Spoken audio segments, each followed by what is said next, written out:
Second leg of continuation on the China rise.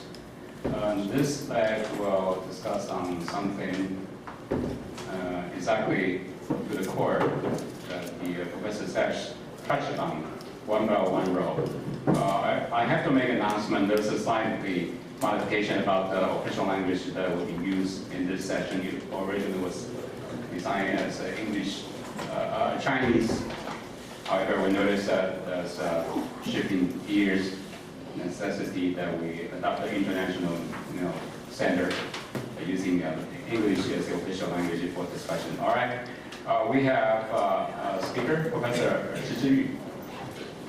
He asked me not to say anything about himself. All right, but recently I noticed he is work on swimming skills. All right, that's the only thing I want to share with you. Not only play basketball, but also acquire survival skills once the plane is crashed. All right, the title of Professor Shi's talk today will be Developing Bilateral Identity in Sino-Pakistan, an Iron Brotherhood, Theoretical Implication Beyond Economic Corridor. We are extremely honored to have three outstanding discussants. Titus Chen from Zhongshan University, who used to affiliate with the IR. Welcome back, Titus. And also Professor Tang Shiyao from Nanhua University. And the third speaker is Zhang Liao from Academia Sinica. For the presentation, I think the Professor Shi will use 30 minutes at most, and followed by each discussion up to 15 minutes. All right. So that's the rule of engagement for today. Before we begin, let me offer a few my observation about shifting gear from the previous presentation. The one belt, one road attract great deal of attention here. And today, I understand probably our speaker will tackle an issue from an ideational perspective. Whether it is a must address foundation for this overarching escape. All right, that is welcome, Professor Shi. Thank you very much. There has been a switch of language which I has not been prepared, but I guess it doesn't harm me at all. I don't have any systemic thought in Chinese either. So I guess the switch of language would only perhaps switch the logic a little bit, since two different languages are distinct in the way each proceeds in its reasoning. So I begin with this widely used term on the Chinese net, Iron Brotherhood, which used by not just netizens but also Chinese officials to describe the relationship between China and Pakistan, meaning that the brotherhood between these two countries are as strong as iron. This sounds quite bizarre, I think, to most people who are familiar with the literature of international relations, both theory and practice, since brotherhood refers to a kind of a relationship that transcends self-interest. And self-interested state has been perhaps the strongest foundational assumption that most people who work on international relations would do their analysis and their rankings. So my question, of course, is that this Iron Brotherhood, is that for real? Or is Iron Brotherhood just adjectives to camouflage calculative interest between these two countries? But they interact, they find each other useful, and they find each other increasingly useful. So they would like to make sure that this relationship is increasingly consolidated relationship, making sense to their citizens. So it's sort of a public diplomacy to call it Iron Brotherhood. Iron Brotherhood is being used by the Chinese, but then in Pakistani net, people don't use Iron Brotherhood as something similar in meaning. It goes like deeper than ocean, higher than Himalaya, something like that. So the relationship is so strong. So what can we make of this Iron Brotherhood? Or what Chinese and Pakistani officials intend to present to their audience through this term, Iron Brotherhood? What kind of things do they want to say? I think that most people would immediately refer to the so-called CPEC, China-Pakistani Economic Corridor, which we call CPEC. CPEC has caused the eyes not only of two countries, but also of a much wider international society, with China investing in Pakistan a volume that has perhaps breaks the record of human history, in which no country has ever invested in the same amount in another country. So it seems to be quite understandable that Brotherhood can explain why this happened. But is this Brotherhood, in a way, ruined our stereotyped international relations to the extent that China and Pakistan are no longer two distinctive self-interest states. Rather, they become somewhat related in the Chinese term, greater self, so that they would have to consider each other before they act or before they speak. You know? So that's the question I think I have in my mind. If we consider international relations proceed in the ontology of self-interest states, then Iron Brotherhood can only be instrumental. It cannot be something real. It cannot be real brotherhood, because real brotherhood must incur emotion and also dedication and obligation that's beyond one's simple calculation of self-interest. So if you have brotherhood, then you don't have international relations. I think that's the challenge we're facing using this term. So I guess the only solution from the mainstream international relations literature point of view is that brotherhood is only an instrumental term to protect or to enhance one's self-interest. So it's enhancing China's self-interest. China has its own calculus in investing in Pakistan to such an extent. But then if we look at how Pakistan, their academic world describe this relationship, and if you look at how Pakistani authorities enact upon this idea of Iron Brotherhood, and then you begin to wonder whether or not it is really a good reflection of self-interest states or something else. For one example, which I didn't include in this paper, but I noticed from the media report recently that during the March 18 riots in Xinjiang, with the Chinese government heavily involved and intervening to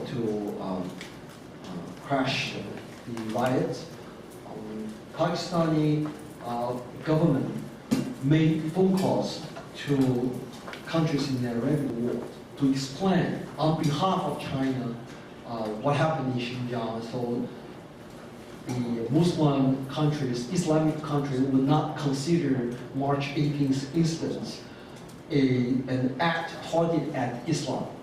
And what's the rationale for Pakistani authority to do that?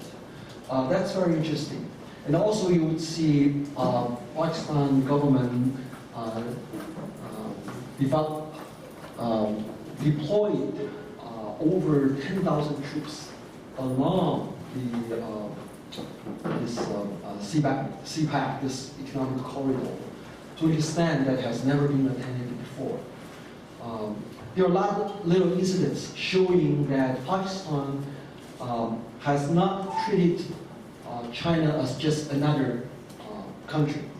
And one most important issues for Pakistani population, Islamic population, regarding China, of course, is the Xinjiang issue. But now, if you look at the literature in Pakistan, which I didn't read, I couldn't read all those literature, but through my interviews or interviews done by Pakistani scholars for me, it suggests that Pakistani scholars consider Xinjiang a very important issue because they think a better integrated China is good to China. So they would try their best to help China resolving Xinjiang issues, resolving Islamic issues in Xinjiang. So they have to study what happened in Xinjiang. And then literature shows there are several ways to approach Xinjiang issue from the Pakistani point of view. One is to look at it as a Han Muslim problem. Another approach is to look at it as a nationalism that has its origin outside of China. And then there is the religious issue that's about the Islamic fundamentalist movement. There are several different approaches to look at this Xinjiang issue in China. Whichever perspective you take, it seems to suggest Pakistan as a secure Muslim state would like to see Xinjiang issue resolved in China rather than having it resolved internationally involving Turkey or involving other actors, and hoping that this issue can be handled within the Chinese national frame. So Pakistan has been involved in Chinese affairs in a way not two nation-states would interact with one another. Rather, they try to approach the bilateral relationship from a relational point of view, as if Pakistan would have to consider China's interest as its own interest in order to develop a solution. So that's the theoretical challenge. What kind of international theory or perspective can allow us to make sense of this kind of perspective sharing, this kind of neutrality, sense of relationality, sense of greater self that coming out of this relationship? I argue in this paper, although we cannot determine by any evidence that international relations are composed of relational states, or they're composed of ontologically distinctive self-interest states. We cannot resolve that puzzle. It's an ontological issue. We don't have any evidence. But I could argue, I think from this paper, my argument is that no matter which ontology one adopts, whether it is ontology of self-interest state or it's ontology of relational state, epistemologically, one would have to rely on relational perspective in order to understand. Meaning that if Pakistan and China are two relational states today, if they become two relational states today, then we cannot argue they are not related in the beginning. That's the logical argument. If they are distinctively separate countries looking at each other only from self-interest perspective, then there's no way for them to transform to a relational state. If they are capable of looking at each other or interacting with one another, each other, as intrinsically related, then they must have look at each other as a relational states right from the beginning. So you have a consistent epistemology. We cannot transform epistemology from self-interest state to relational state depending on how state look at itself. You cannot do that because that's not consistent. Either you are relational state or you are self-interest state. If you can switch, then you cannot do analysis. So even let's give the benefit of doubt to those people who subscribe to ontologically self-interested. Let's say they're correct. It doesn't matter anymore. If the two states epistemologically are capable of looking at each other in a related way, then they must have looked at each other right from the beginning in a related way. In other words, a relational epistemology allows us to look at the transformation of relationship from the early years to contemporary 21st century in a consistent way. It doesn't matter whether ontologically they're self-interest state or they are relational state. So we bypass this ontological challenge. We don't ask who they are. Although I know a lot of people who promote relational studies would insist that you have to adopt ontology of relationality in order to understand the world relationally. And I disagree with that. I think it's impossible to do that. Any self-interest state can still deceive themselves being relational, right? So my argument is that all states look at the world in a relational lens. Everything has to be understood in a relational lens perspective, so that they are capable of changing their relationship between presumably two self-interest states to relational state.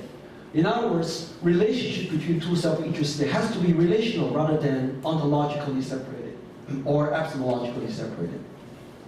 So I look at how relationship between these two countries have evolved right from the beginning.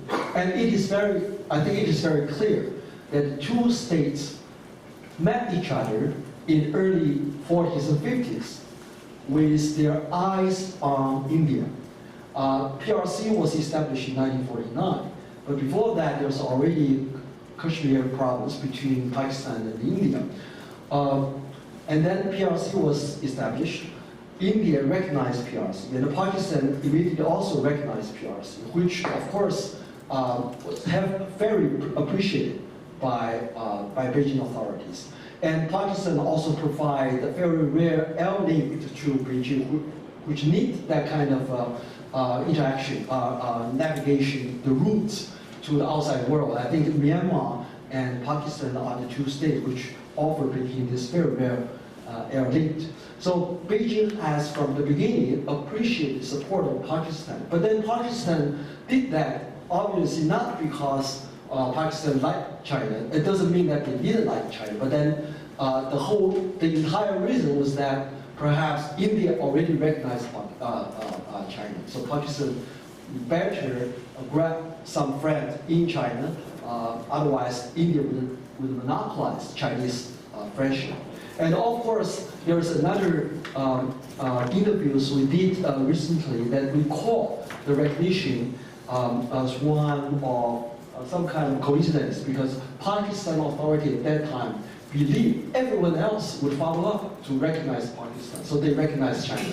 So they didn't think very thoroughly whether or not there would be Cold War, the West would blockade China. They didn't think very clear on that. They thought everyone would, of course, automatically recognize China. So they did that in the very beginning. But then China appreciated it very much. However, the relationship between two countries seems to turn a little lukewarm toward late 50s. But it quickly developed again, especially after 1962 war, with China and India fought a border war. After that, the relationship between Pakistan and China became extremely warm, and the two countries resolved their border issue along Kashmir, with China giving a little more. Obviously, because they both had their eyes on India. And after 1963, then 1964, the war between Pakistan and India, China stood on the Pakistani side. And most important, of course, in 1971, there was the partition, the war between Pakistan and India. which result in the independence of Bangladesh. And then, of course, there was the secret visit by Kissinger to China, arranged by Pakistan and through Pakistan. You can see the relationship between these two sides transcend the difference in size, in their camp, in their level of development, in their religion, and later on also in the institution of government. Everything seemed to go against the relationship between these two countries, but then they still start relating to each other. And I argue from the empirical data which I could gather so far, that there was no single incident where China showed or China act in opposition to Pakistani interests, and also vice versa, after 1965, and of course not after 1971. After 1971, what was interesting is the establishment, the independence of Bangladesh. And the Bangladesh diplomats, many came from the original Pakistani foreign ministry. And they had very good relationship. They all also personal relation with Chinese foreign ministry. So they had to retreat from Pakistan to Bangladesh. They kept their relationship with Chinese diplomats. But then, of course, China didn't recognize Bangladesh. And at the same time, Bangladesh intellectuals had for a long time holding this very rosy, very romantic view of Chinese socialist revolution. So they generally had a very positive attitude toward China. But China didn't take advantage of that or cashing on that. They waited until 1974 when Pakistan recognized Bangladesh. Then China, Beijing recognized Bangladesh. That's another indirect evidence showing that China cared very much not to act against Pakistan. But after the beginning of this century, then you have economic relationship move very fast between these two countries. But at that particular moment, the two sides had already got hand in hand with each other on many, many issues in the world affairs. After 21st century, you have this economic relationship set up. You begin to see Chinese investment in Pakistan, then you begin to hear talk about each other, and then of course the CPEC popping up with each side feeling confident and comfortable to introduce CPEC on behalf of CPEC to the rest of the world, as if each side can act as the spokesman for CPEC. In other words, that's very interesting. CPEC seems to constitute both Chinese self-understanding and Pakistani self-understanding. And CPEC becomes such a overlapping project that affect China's understanding. Of course, that had a strong allusion to connotations to One Belt, One Road. What China has been doing through CPEC almost parallels the same idea that Belt and Road had promoted elsewhere in the world, although in other parts of the world has not been as successful as in Pakistan. And a lot of the investment actually already went in Pakistan. And to the extent that perhaps the external world did not know. We've heard a lot of Indian observers, analysis, making fun of CPEC and saying, see, there's a lot of commitment, but the money didn't really go in. And only face the rebuttal from the Pakistani academic world, telling them how the fund had already actually put into Pakistan in ways perhaps not being reported to the outside world, so people didn't know. But things already started, the construction already moving very actively and seems to be effectively. So CPEC become a symbol that constitutes the mutual relationship, constitute China's self-identity with strong connotation to One Belt, One Road, and also constitute Pakistani's self-identity.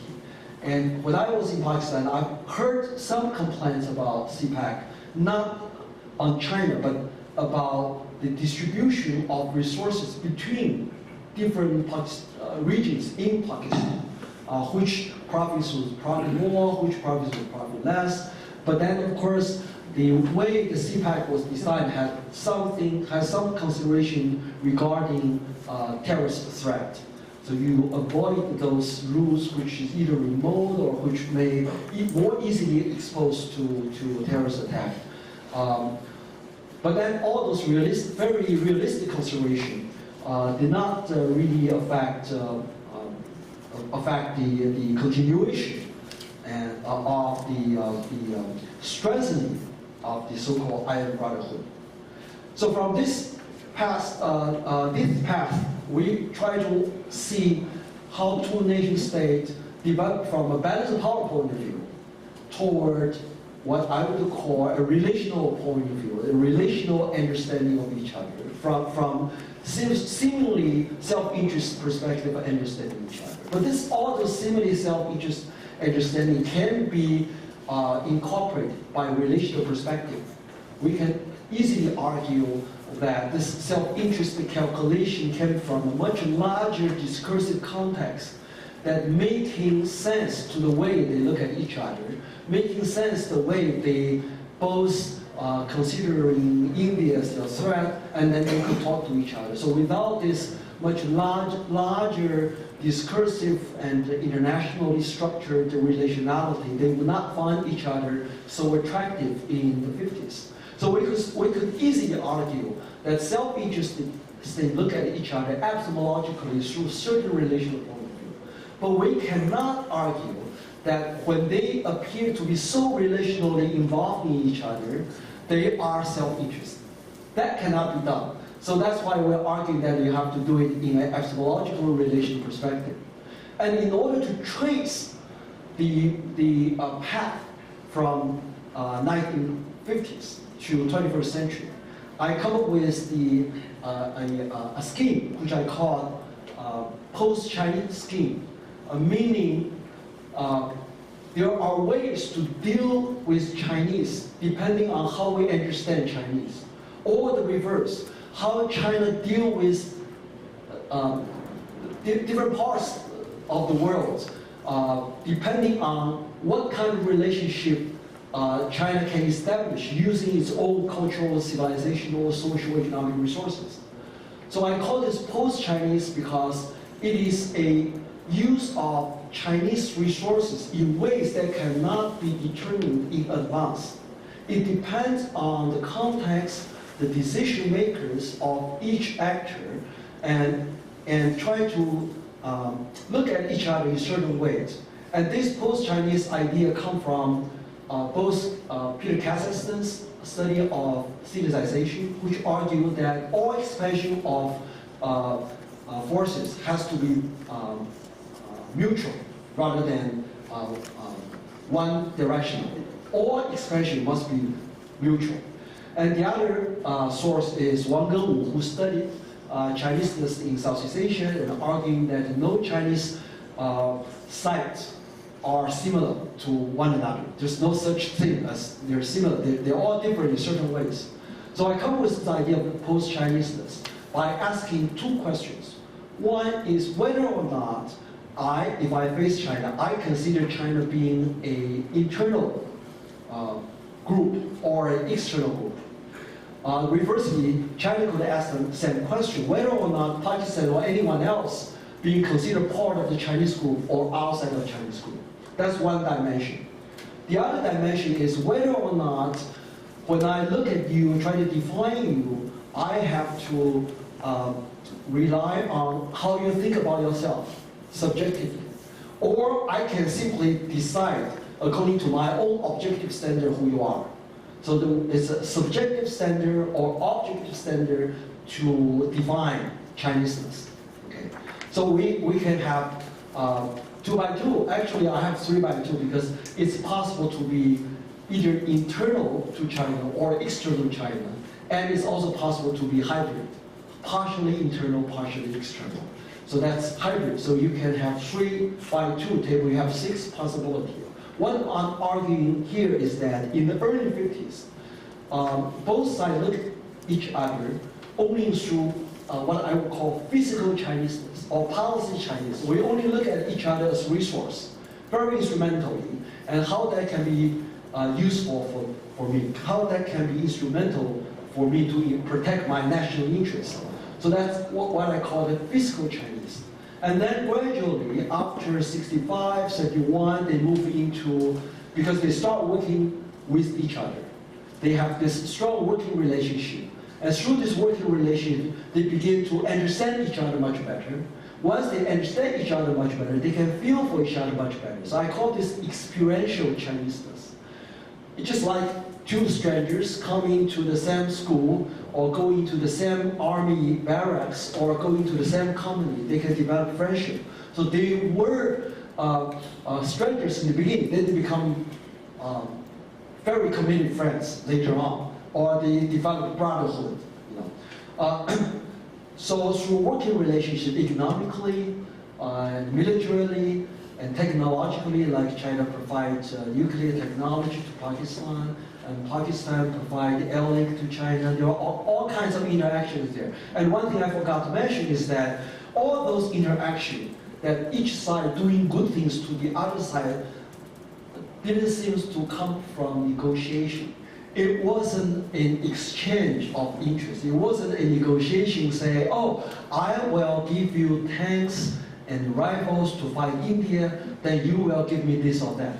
There has never been, doesn't seem to be any such negotiation. So always one-sided, that China provide nuclear plant or tanks or arsenals or things to Pakistan, and Pakistan doing good things to China. They seem to be doing good things to each other in a unilateral way. In other words, they try to figure out what's good to the other and do it either voluntarily, or they figure what the other can do for me, so I request the other to do for me, instead of sitting down and negotiate how I can buy favor from you, doing this or that. It's not that kind of relationship. So that's kind of a friendship. That's kind of a brotherhood, rather than two self-interested negotiate each other, try to trade off.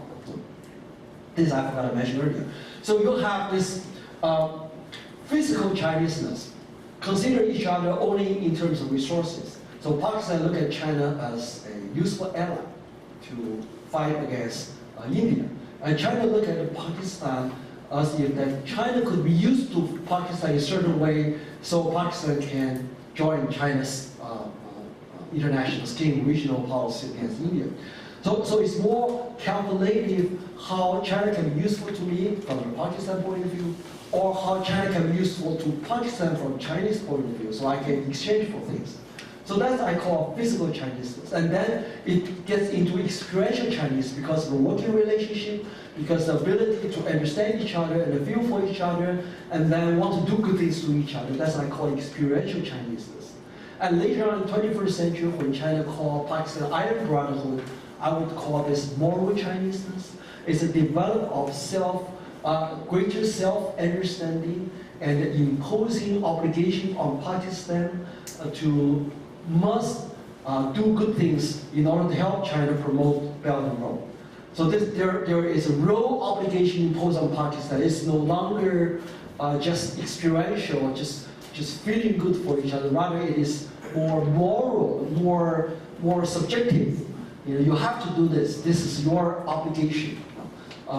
Expression is more like objective. You don't have to conceptualize that. It's two people sitting together by each other in the same company, in the same room, working on the same project, and then they go out for dinner every night, every evening, and then they become friends. It's something like that. It's more objective process.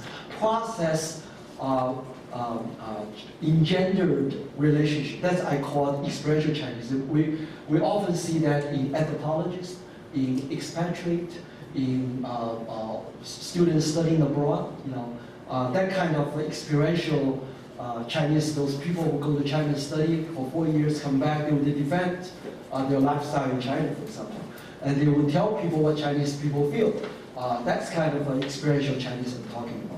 And the Pakistani would look at China more in a civilizational, from I would say earlier physical Chineseness, and then recall their relationship to original historical Silk Road into civilizational Chineseness, giving more meaning to the bilateral relationship, and then move on later to experiential Chineseness, and then also to global Chineseness. So you have this development.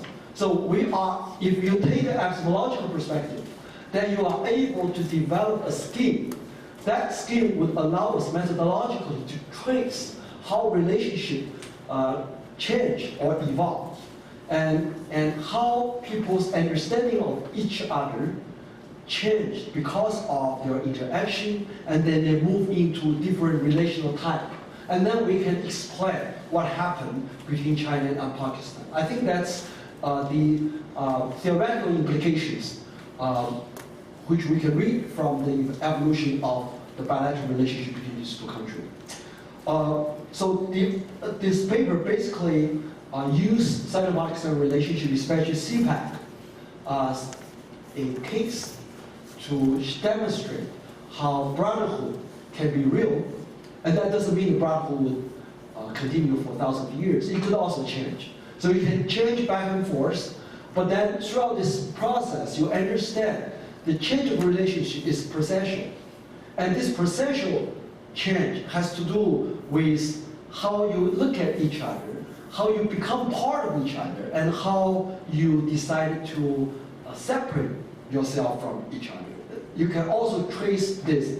And instead of using post-Chineseness, you can also develop a scheme called post-Pakistanisness, right? Instead of saying how China being useful to Pakistan and Pakistan look at China being useful or not useful, we can turn it around and say, well, there is post-Pakistanism. So China will look at Pakistan to figure out how Pakistan is useful to China. And Pakistan will try to understand how itself can be useful to China. And then they see whether they can match. If they can, then how they interact. And then would that incur punishment because the other side failed to react as expected, or further reward or unilateral giving so that we can strengthen our relationship. So it's not just post-Chineseness, it can also be post-Pakistanism.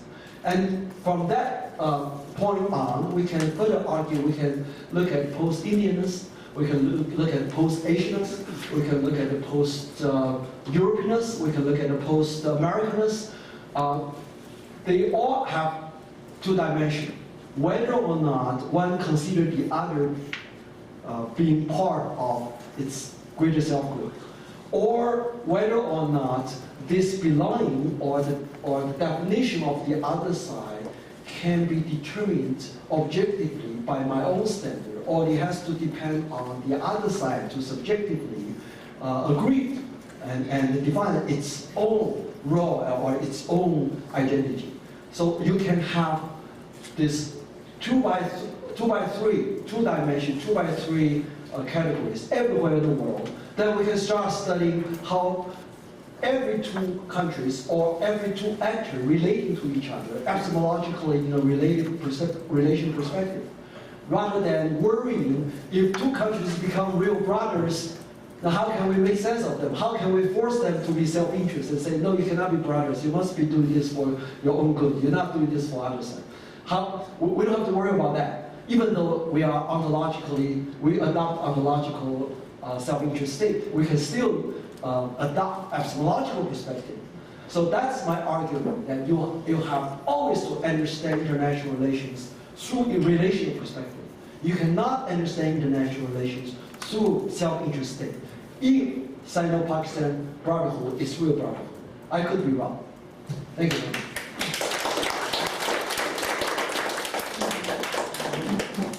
All right. Let me call upon Titus, Mr. Chen. Yes. Any other language if you feel like it. Or you can come up. You can address to the audience. Yes. Why not?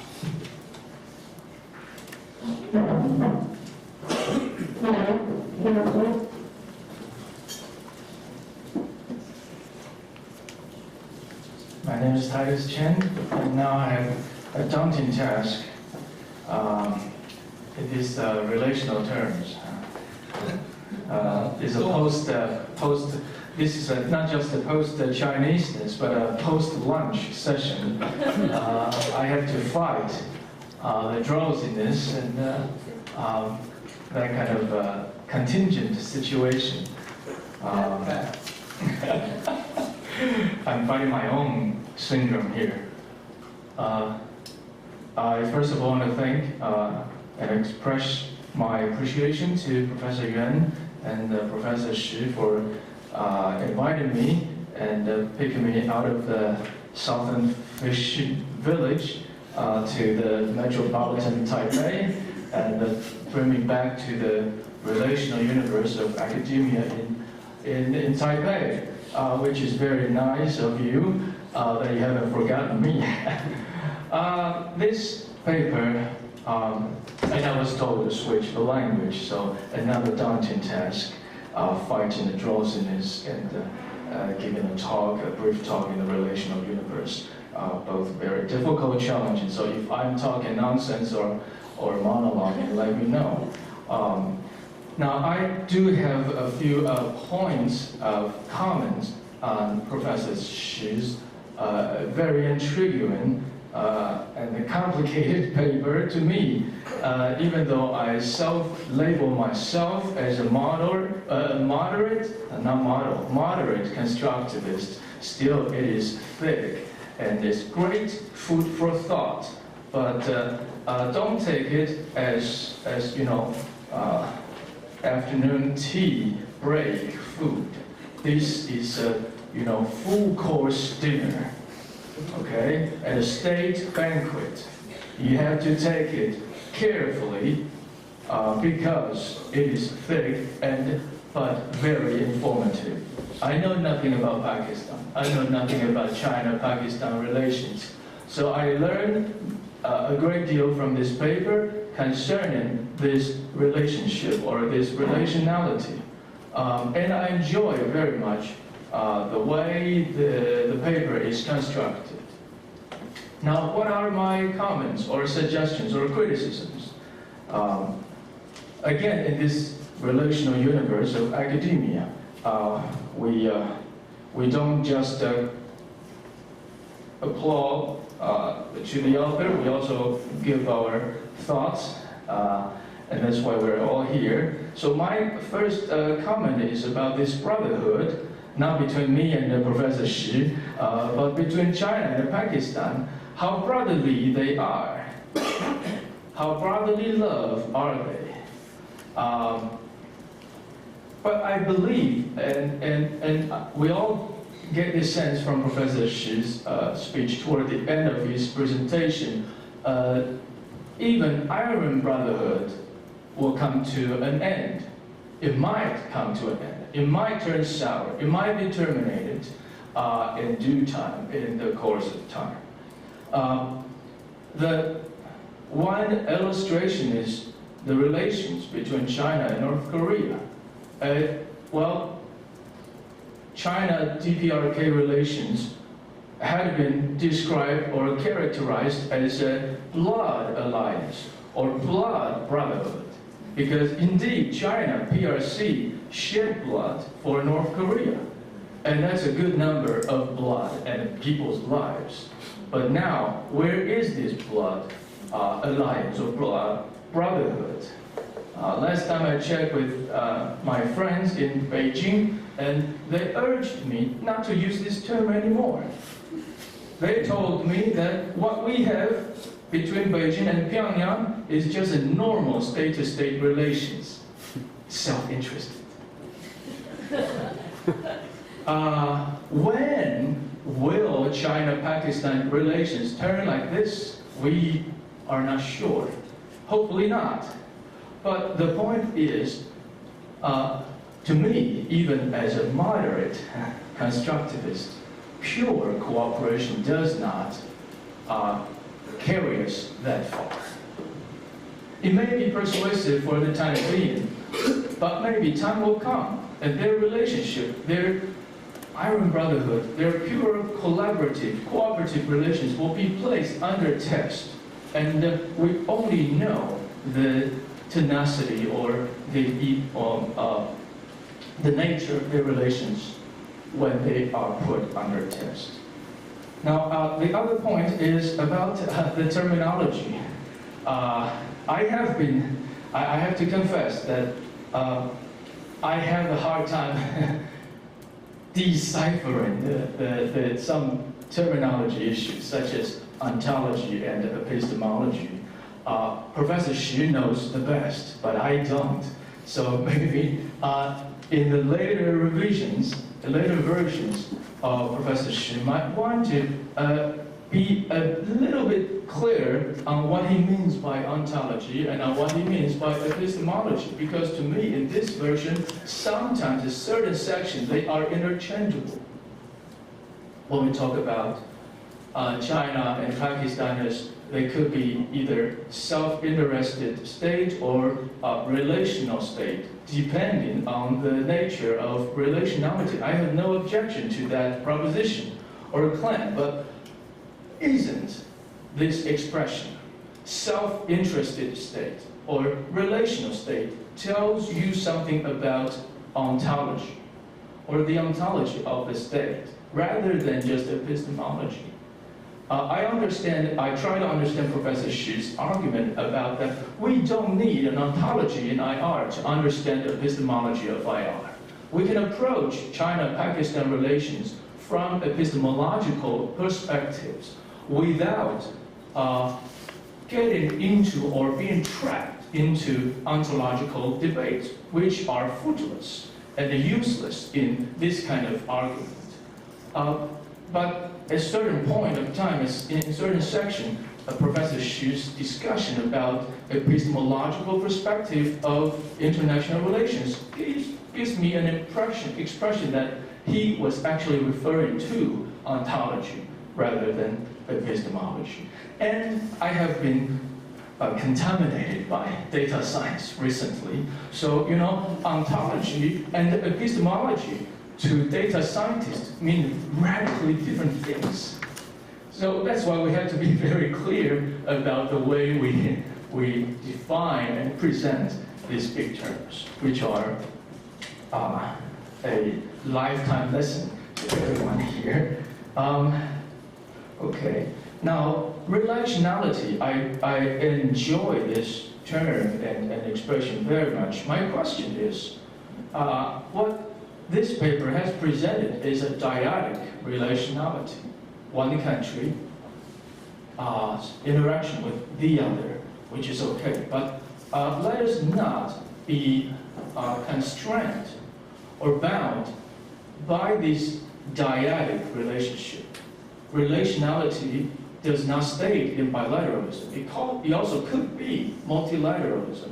And in this paper, Professor Xu indeed mentions third parties, such as India, such as the United States. But I would like to see the inclusion or incorporation of these third parties into this framework, this theoretical or theorizing framework of relationality, because they matter. As far as we know, India plays a huge role in China-Pakistan relations. Maybe India's role and its importance, its relative importance is going down, but it is still a role, an actor to be, that we have to, at least Beijing and Islamabad, have to reckon with. So, in addition of dyadic relationality, maybe we want to think in terms of multilateral relationality. And that will be more international relations to me. The other question about the nature of the state is, can one state be self-interested and relational at the same time? I mean, could the nature of the state be situational? So for China, when it interacts with Pakistan, it is a relational state. When China interacts with Japan, it becomes a self-interested state. It depends on the nature of their relationality. So this idea of relationality does not necessarily mean benevolent thing or collaborative nature. It could also mean violence, discord, and it refers to a specific type of violence. And that is why we have this term, domestic violence. And that is in an intimate relationship that domestic violence takes place. Otherwise, in our criminal law, we don't need this expression and this category of crime. We criminalize domestic violence exactly because this is a special relations. This special type of relationship gives rise a special type of violence or violent behavior. So maybe in our discussion, not in family, but in international relations, and this is, again, familiar terms, brothers or sisters, sounds very like a family, right? When we apply this term, relationality in IR, relationality not only suggests or imply friendship or cooperation, it could also mean at the same time violence or confrontation. There are some arguments in this version of article that gave me a sense of a leap of faith. From this sentence to the other sentence, there is a quantum leap that I got just carried away. I couldn't understand why from this sentence it jumps to the other sentence, and sometimes, forgive me, I have this impression that Professor Shi's article, and this is quite characteristic of his op-ed essays, which is interesting, but sometimes I don't quite understand the logic. Okay, and brotherhood does mean, I like this definition of brotherhood. It does not necessarily mean mutuality, but it means, brotherhood means obligations. So each side in these dyadic relations, where they have certain sense of expectation, some behavioral expectation from the other side. And it sounds very much like the way we discuss norms in constructivist literature.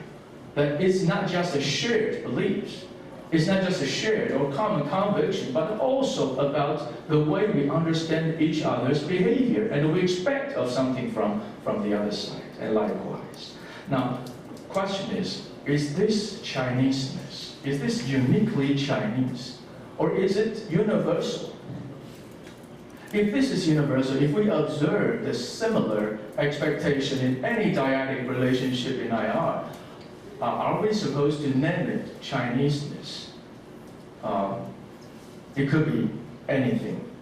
Then why not just call it something that has some universal expression rather than just Chineseness or Indianness or Taiwanese-ness? I like this categorization of physical Chineseness and experiential Chineseness. Again, it talks about intimacy, the level of intimacy, the level of familiarity with each other. And I think constructivism has addressed that dimension in IR to a certain extent. And this is where I believe Professor Shi will make a genuine and long-lasting and far-reaching contribution to IR theory. I think I should stop here. I've run out of my time. Thank you very much.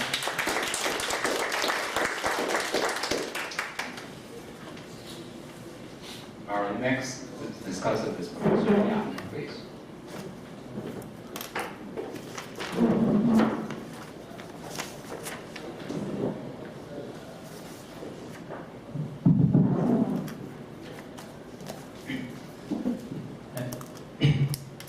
It is my great honor to be invited here as one of the earliest readers of Professor Shi's article, and I try to share my some humble thoughts. And I think it is like a reading assignment from Professor Shi, so I'm very nervous being here.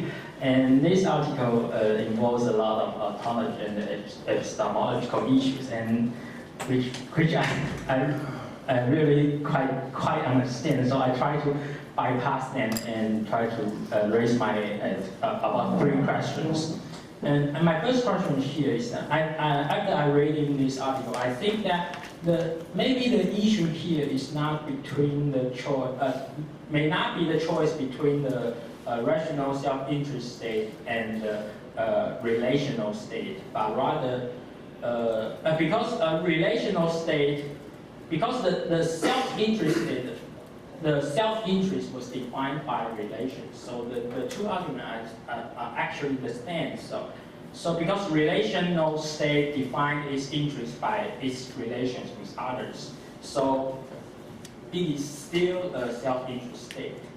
So if this is the case, then the issue, I think the issue is between the explanation between material interest or emotional or other ideational interest driven by different calculus. So maybe the material interest was largely driven by strategic consideration or economic consideration, and the emotional or ideational interest was driven by relations because we are close friends or we are close allies. So even though I have to at the expense of my own interest to help you, but I still help you. But it was still a rational choice between within the relational consideration.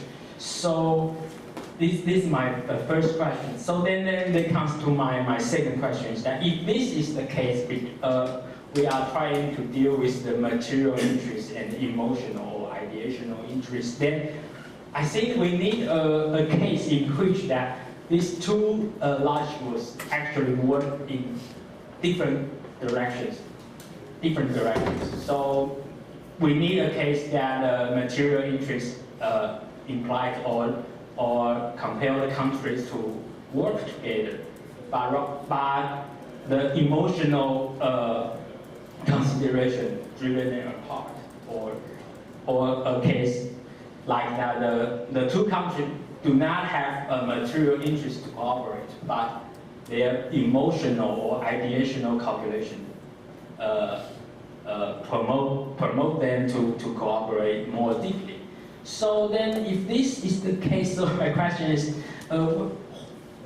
why the Sino-Pakistan relation was picked up as the cases here? Because we see that the two countries actually have a lot of material interest can be their driving force behind their cooperation. This is my second question. Why was the case between we consider this case Sino-Pakistan relations, the Iron Brotherhood?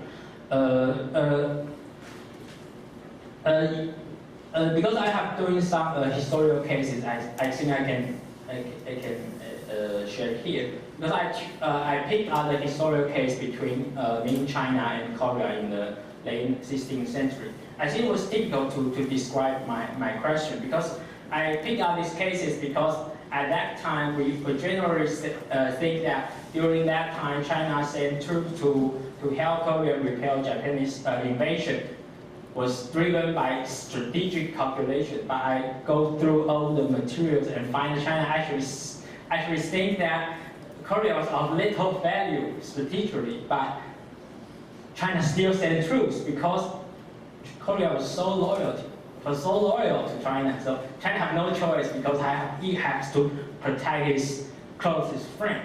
So I think it will be a technical case to support that this policy or this action was driven by emotional or ideational calculations. So my second question is largely about the case selecting issues. And then the third issue was, third question was also related to the case selection, because in order to verify which logic behind the decision, so ideally we need in-depth case study that we can conduct in decision-making process tracing, that we can tell whether during the decision-making process which one is their actual consideration. We have to find that those high-ranking officials or the key decision makers that they argue that we have no interest here, but this country was our close friend, so we have to help them. If we can find that sentence, those are in the archive material, we can find a very positive proof that ideational or the emotional interest that really prevail, that overrule the material considerations. But it was very hard in Sino-Pakistan case to doing such kind of decision-making process tracing.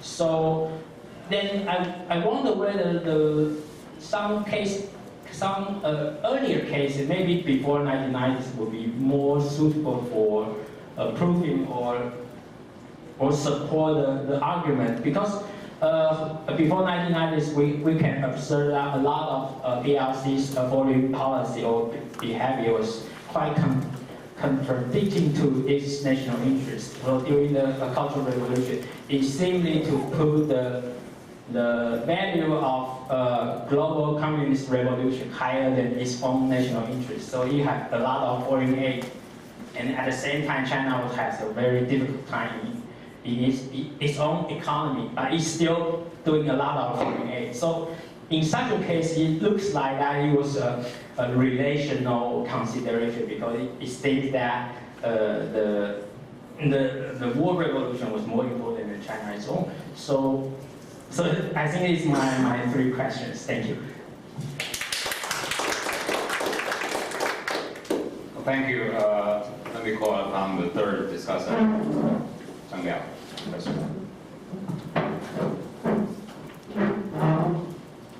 Thank you, Professor Yuan. It's a great honor and pleasure. I really appreciate Professor Shi's invitation to be his discussant. As the latest discussant, I think I have not much to say about this paper, because my colleague has done a great job on this paper, on commenting this paper. So I just added 3 points of views, not comments, but just some my thoughts or ideas about to this thought-provoking and very informative paper. First, I think this paper can address the issue of strategic partnership between China and Pakistan.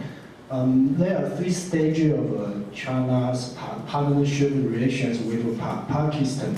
The first stage is in 1995, when the 2 countries established partnership relations.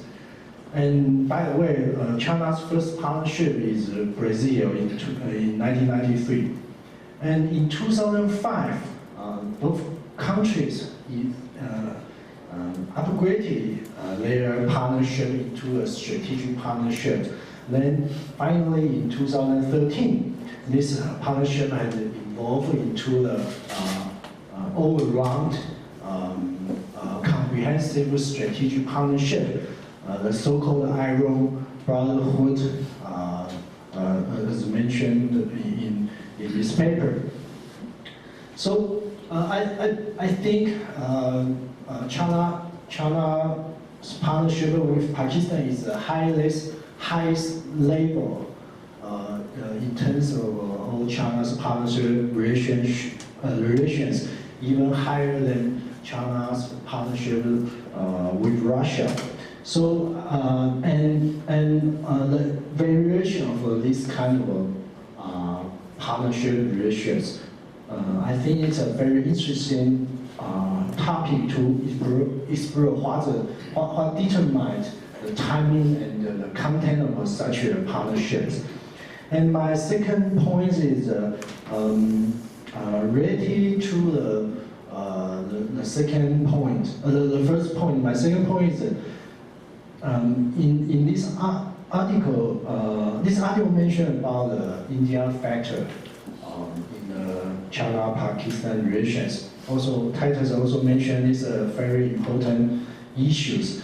But I think the third-party factor in their relation has shifted from India to United States. Because since in 2003, when Washington initiated the so-called Iraqi war and marched through into Central Asia, the Pakistan's relation with the United States has significantly changed. And in 2013, when U.S. President Barack Obama announced the retreatment from the Central Asia, the plan to retreat from Afghanistan, Pakistan suddenly lost their their most important sponsor or foreign aider. So that's why in the same year, 2013, China and Pakistan established an all-around comprehensive strategic partnership. So I think maybe India is not as significant as before, but the role of the United States has become important. And my final point is I think there is a gap in the existing literature on China-Pakistan relations.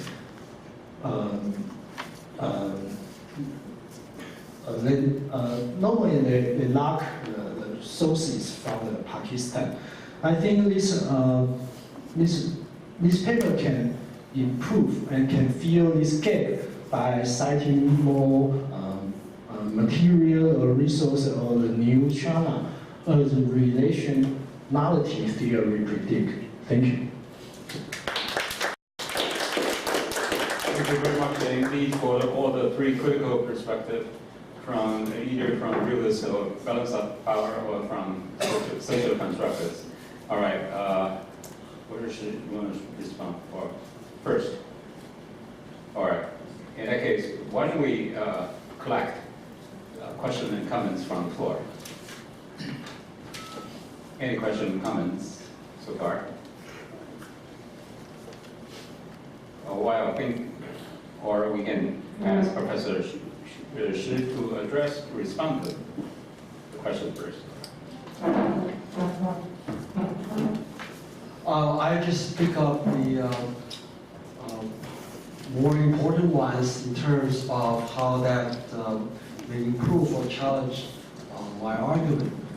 I think the first thing to clarify is ontology and epistemology. I think an easy way to do that is to define ontology as a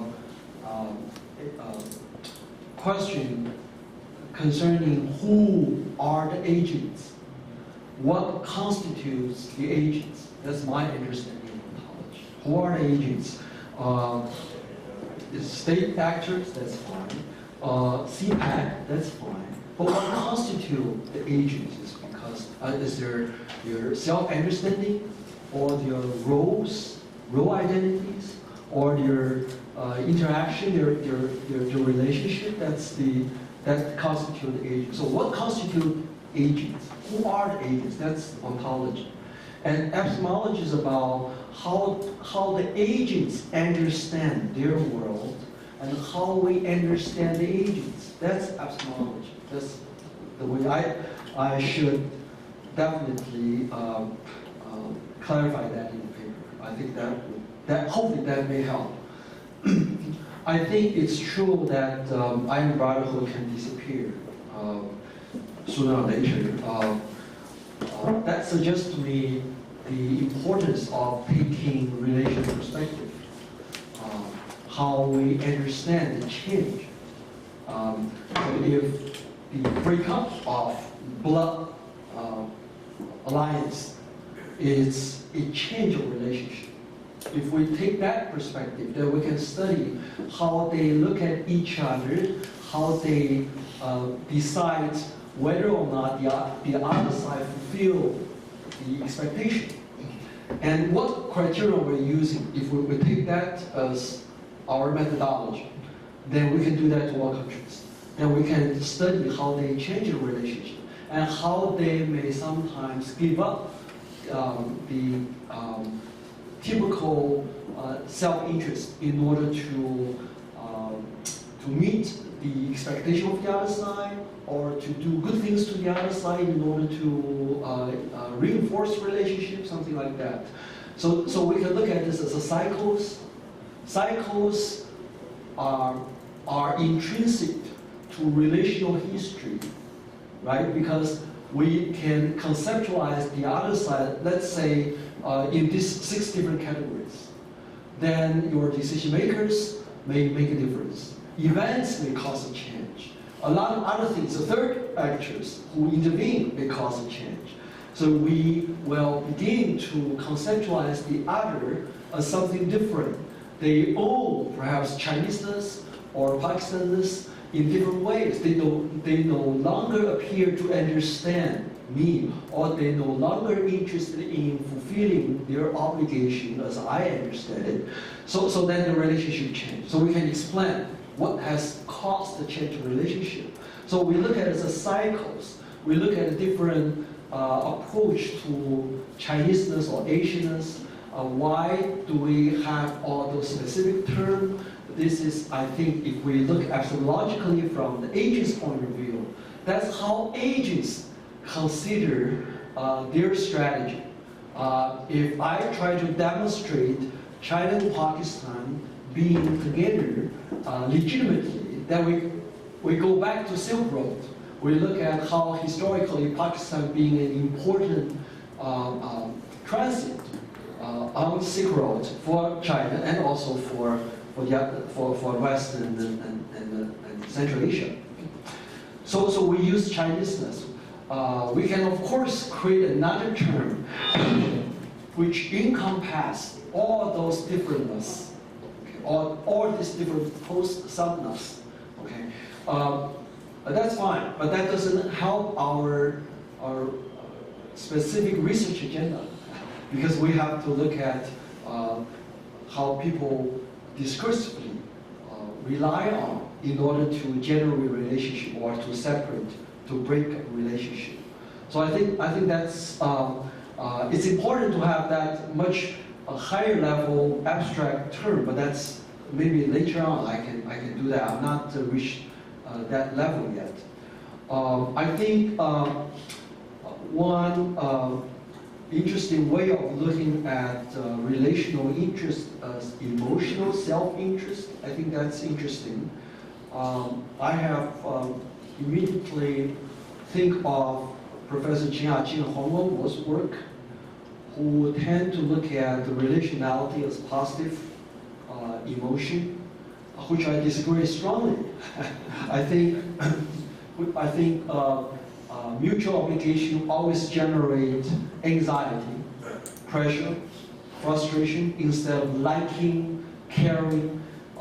So it's more a performance of, or more fulfillment of role identity, rather than happily engaging the other side because they are related. They are related in a role setup, but they're not emotionally positive most of the time. They're usually emotionally negative. So it's not really self-interest in that sense. People avoid disliking or avoid anxiety.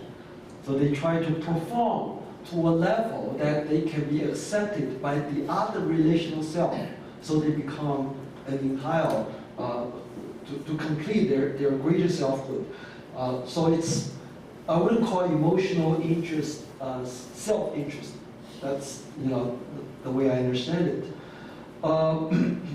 There are also the comments on how about the empirical evidence or case selection regarding Pakistan and China relations. I don't have that yet, but I do have a number of interviews. One of them suggesting that Pakistan should resist US pressure in order to hit China. But I consider that's very indirect, but still that's kind of evidence suggesting that's already in their mind when there's a collusion, when the US pressure is increased, maybe Pakistan should move a little bit away from China, or at least doing some ritual act in order to show the distinction. There are also the statement from the Chinese side that Pakistan should maintain good relationship with India, suggesting that India increasingly become as a factor between the two countries. And from Balanc's point of view, that doesn't make much sense, right? If you try to monopolize relationship with Pakistan, you would not hope to see better relationship between Pakistan and India. But from CPAC point of view, of course, then good relationship with India is very important. So if you take CPAC as the constituting component of the greater self, then you would consider, oh, that's relational. That's not that's, if you talk about collusion between strategic interests and emotional interests, I would say, oh well, then CPAC is more important than relationship with India now. Anything else? There's another possibility to gather information evidence from Pakistan, taking note that many Pakistani China experts are formal diplomats. So that's one possibility of doing that. We are working on interviews there. We also have gathered, I think, 8 or 9 interviews from Bangladesh China experts. Many of them, of course, are formal diplomats. That's how I know that they maintain very good relationship with Zhou Enlai, but could not move further because China cared about Pakistan. They didn't want to recognize. I also know that even China did not recognize Bangladesh. The academic world generally has a very positive attitude toward China because of socialist revolution. This kind of romanticized. That's all this information gathered from interviews. Anything else? I think Professor Zhang Liao's reminder that the third factor in India has been substituted by USA, that's very important.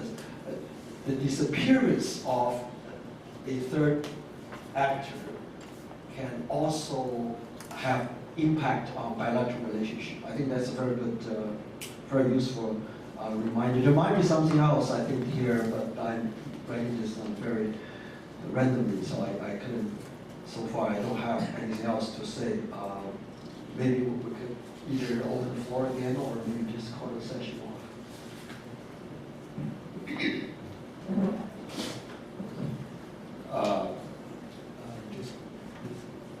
Yes, please. Yes, I can speak up. I don't think I need the microphone. Thank you for the presentation comments. I actually was waiting if it's mentioned or not, and I don't think I really guessed this differentiation already mentioned before on the ontological basis.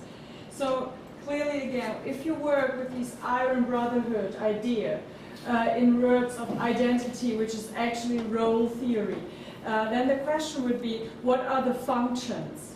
And if you tangle this in terms of rationality, well, keep these things a little bit aside. I haven't read all of this, I just get through this, and so sometimes it goes from theory to what actually is a method of gaining knowledge. So the functional analysis might be the method of gaining knowledge, while the relationality would be the mechanism, causal mechanism behind it. I think there was something in there, but I didn't see that clearly.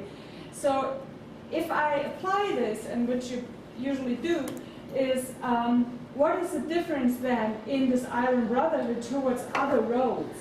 And is there really a common identity or a bilateral identity, which would be a bilateral role identity, being shaped, which means theoretically that the other, the alter, is moving into the own concept of myself. I don't think this is going to happen. This is what you probably say, but I don't think this is going to happen. So if this is not the case, and there's probably empirical data to support this, why do you frame it this way? That would be the first why these are in Brotherhood and what is actually the merit of this concept. And the second would be, really, if this is true, that means that Chineseness and Pakistaniness merging into one super or abstract identity concept. I don't think this is going to happen because the Chineseness is not going to lose any of that identity part. So what is the actual turn towards Pakistan here? And to make an identity argument, probably to say we always have been neighbors, or we have been brothers in what kind of concept of brothers. So I think that is something which, if this is a little bit more clear on the idea of functionality and what is the causal mechanism behind it, like the driving force, what is the addressed goal of this function, it could benefit very much. And then actually I think it's a good argument behind this. Intentionally. I think I explained the evolution of so-called Brotherhood from a processual point of view. So we see it move from one stage to another. So it's an explanation there. But then if you ask him what caused the particular move from one stage to another, and that would require a different agenda, research agenda. My agenda is to look at how it happens. And sometimes people would say it has to be discretion or judgment, since you are forced to make a decision at a juncture whether or not this good feeling developed along this working relationship is sufficient for you to move to a different category. That's, for us who do processual analysis, we say that's judgmental. So we don't explain judgment because you have to allow the actor to have discretion, whether or not, because he or she can go either way, either to stay with the same category or to move to another category. So that's one thing that's different mode of explanation we're doing here. It's understanding towards, right. And Identity Brotherhood, I would say, it's unilateral. It's not bilateral. It's Chinese unilateral imposition of a bilateral role on Pakistan. And Pakistan seems to take that in a consistent way by saying, oh, our relationship is higher than mountains and deeper than oceans. So it seems to be a corresponding kind of a description. But there could be misunderstanding, mismatch. So that's why I don't want to move to ontological argument, because there is things there that's very unilateral, that's very imagination there. But epistemologically, you always understand in a relational way. But this understanding is quite unilateral. And unilateral not necessarily just from Chinese point of view, it could be from CPAC point of view, it could be from a Central Bureau point of view, it could be from a national company's point of view. So it depends on who we are looking at that impose a particular relational identity, which we would call role identities. That's why it's not necessarily emotionally always positive. It's not. It's a role identity. We identify with this role, then we are forced by this role obligation to act in a certain way in order to make sure that our relationship remains unchanged, or to punish the other side in a violent way in order to either destroy a wrong role playing or to restore a originally we consider to be the correct role play. So we call it role identity, and it's unilateral. It depends on who we are looking at. That's you know. Roles are never sort of unilateral. They are always composed of two because you need to have for roles like role composed always two. So Right. in this, it would be Pakistan and China. Yeah. And then the question again is, if they are having a merged common sense of role, which is not a role set because it is not one brother and another, because it's a shared common identity as you're supposed to. They are merging towards. So how is this going to happen? And of course there are explanatory factors, and I'm not quite getting whether I understand your argument or if I'm convinced by the argument. No, that's not how I conceptualize it. I conceptualize role. Yes, role has to be either mutual or multilateral, but then it is understood by the actor.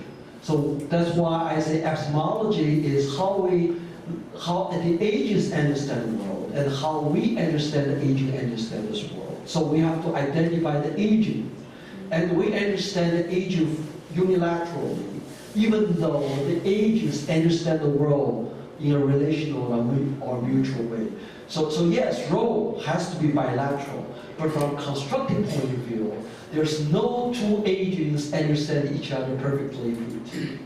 So there's always unilateral dimension of any role, and that's so I don't deal with the way I set up would allow me to see how they misunderstood each other in the future, and then how they could, the relationship could be disrupted. That's I have this hidden. That's what I asked you to make clear, because then you're getting fuzzy. I'm sorry to say it. All right. Sorry. So we have only 5 minutes left. Sure. Comments? Yes, comments and questions. So this is just inspired by the conversation we just had between you two, right? So here the question is about so you mentioned about role identity, and I wonder whether democracy is the type of role identity at the state level, right? And if it's one, then not all Western theories is based on self-interest states. It's based on value, and the value would determine the relationship between two countries, and then you have democratic peace, right? And that would be a theory which is not self-interest states, but it determines the relationship between two countries. But each country can still unilaterally determine what they're going to take action toward the other. And the flip side of democratic peace would be some sort of authoritarian brotherhood, iron brotherhood, right? And so my question is really about so the setup here is really from some Western states about self-interest states, but we can actually come up with some sort of Western theories is based upon the value-based state identity and structural relationship, but also the flip side. So here then the alternate explanation, which is maybe I also wonder whether if you take the mirror image of the democratic peace theory, can explain the relationship between Pakistan and China that you discussed in the paper. Just one sentence. I would simply call it post-democratic something. Sure, come. Now, I wonder how Professor Xu will define cross-strait relations in following your logic here, because it is bilateral, but it's too sensitive. It is bilateral, but it seems to me, and it seems to a lot of people here, that China has unilaterally imposed the way it deals with Taiwan. So it's unilateral in a bilateral relation. So how do you define it? 30 seconds. Very easy. Post-Taiwan. My mom didn't give birth to a dumb child who was so stupid to answer that question. All right. With that, okay, that's applause. This excellent presentation and the excellent repercussions and coming from the three outstanding, scholars. All right. Why don't we take a 10 minutes break? Tea and dessert will be served. Thank you very much. 2 minutes break. Dessert.